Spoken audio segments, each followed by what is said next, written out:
Sabihin, pag declare through ordinance na yan, panisable ang sino man. Kasi mga informal settler yun eh. Oh. So, tinutulan yun, hindi na ipasa yung aking... yung na-relocate, after, nung normal na naman, bumalik, karamihan, binenta pa, pinaupahan pa. So, there is failure of implementation ng batas. Sino ang dapat managot doon? Sino ba ang frontliner? Kapitan. Mga kagawad na nandun. Hinayaan nila na bumalik ang mga inilikas na ilang milyon ang ginastos ng gobyerno para ilagay sila sa tamang bahay, although malayo, pero safe sila ron. Dahil din, although sabihin na natin, may corruption din siguro doon, bumalik sila roon, binenta nila ron. Ngayon, dahil systematic nga, ang problema natin dito, alam mo, nakakalungkot na, pero kasi, ang tao ngayon, pag sinabi mong korupsyon, yung mga lalo-lalo na, yung mga mahihirap, yung mga talagang karapat-dapat na tulungan, baliwala na sa kanila yung korupsyon eh. Hindi na, parang normal na lang sa kanila yan. So ngayon, nakita natin, dahil dito, tadhana na.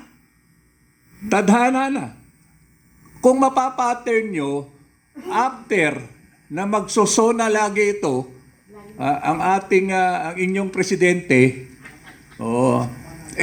after few days, may mga nangyayari. Hindi pa ba natin ito, hindi pa ba natin nakikita ang mensahe na lalong iminumulat na tayo sa tunay na sitwasyon na tayo ay niloloko na. Kaya lang, yung dating nagtatanggol sa mahirap, yung tinatawag natin, meron laging yung tagapagtanggol ng mga marilita, yung mga party list natin. Anak pawis. Sila yung nangunguna lagi dyan.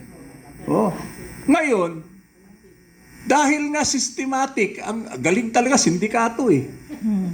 Kaya ang ginawa ng head ng sindikato rito, kung sino ba yung maingay dyan na dapat lagi nating kalaban para pagka tayo ay may ginawang anomalya, ibumubunyag lagi, yan ang targeting nyo, kunin natin. So lahat ng mga makabayang black ba yan, yung mga liberal ba yan, yung mga pinkian ba yan, na ang iingay sa mga human rights, ang iingay sa mga korupsyon. Pero ngayon, ito yung minumulat sa atin, ito yung pinaka-kurap. Makabayan. Hindi na makabayan, nabayaran na. Makabayan. Nabayaran na sila. Kaya ang tao ngayon, gulong-gulo, dahil alam nyo ba, tinatalo tayo ng mga party list na to, ng mga na sila direkta sa urban poor. Tinatalo tayo sa propaganda. Kaya ngayon, kaya lagi ko sinasabi, kalikasan na ang may gawa rito, kung sino yung higit na nangangailangan ng serbisyo ng ating gobyerno, kayo pa ang hindi marunong pumili ng tamang leader. Ngayon, pinamumukha sa atin yan kung paano kayo ginagamit at niloloko ng mga taong inaasahan natin na ipaglaban tayo. Systematic ang sindikato sa korupsyon. Kahit anong gandang plano, kahit anong presentasyon ibibigay nila sa atin, may nangyari ba? May foreign funded projects tayo.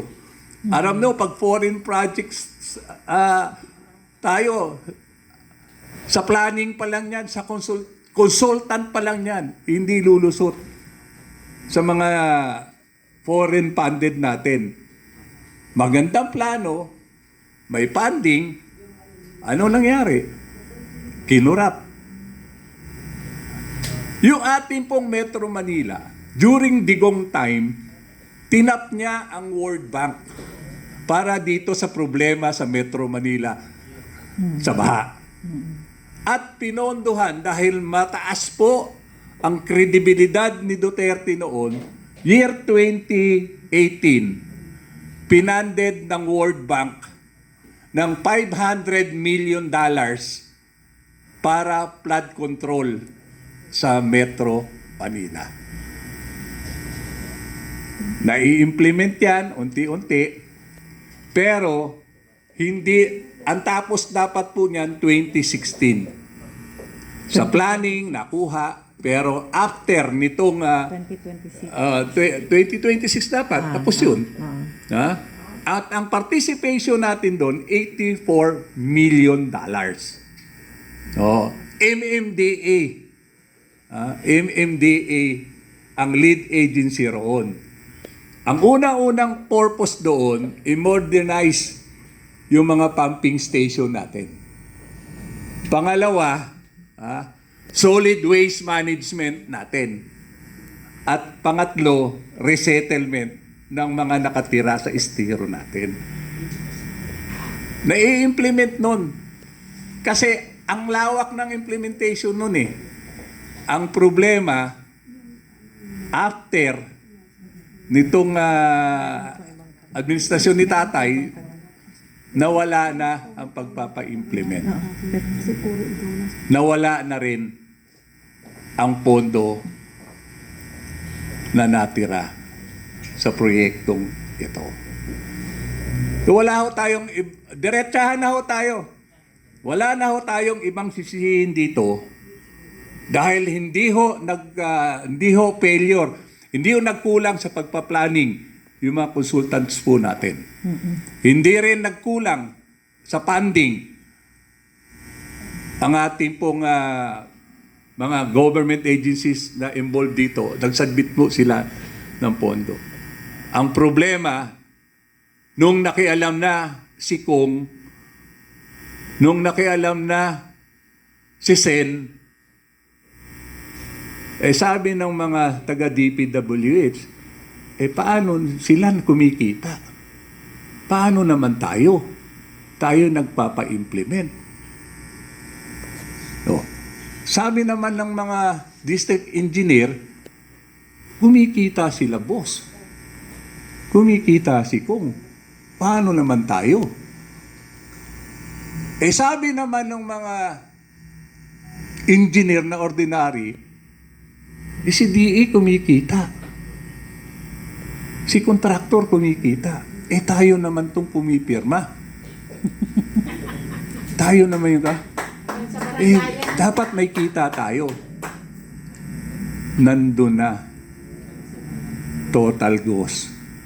Total mahirap i-account